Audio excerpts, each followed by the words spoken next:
So యూజువల్గా prostate cancer అనేది old ఏజ్లో కామన్గా వస్తుందండి, లైక్ 60 ఇయర్స్ 70 ఇయర్స్ అలా అని చెప్పి like young age like 50 years అలాంటి వాళ్ళలో కూడా వచ్చే అవకాశం ఉంటుంది. బట్ యూజువల్ ప్రెజెంటేషన్ అయితే కనుక 60 to 70 years.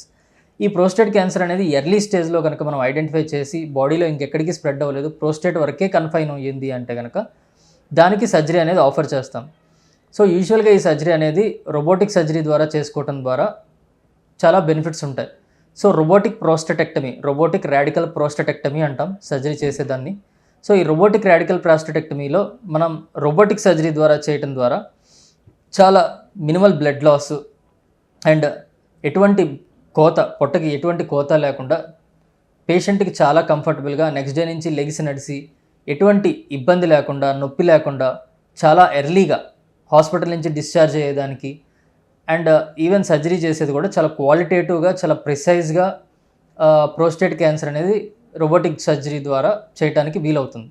So prostate cancer ఒకసారి నిర్ధారణ అయిన తర్వాత చాలా కామన్గా అడిగే క్వశ్చన్ ఏంటంటే మేము సెక్స్లో పాల్గొనొచ్చా లేదా అనేది చాలామందికి డౌట్ ఉంటుంది.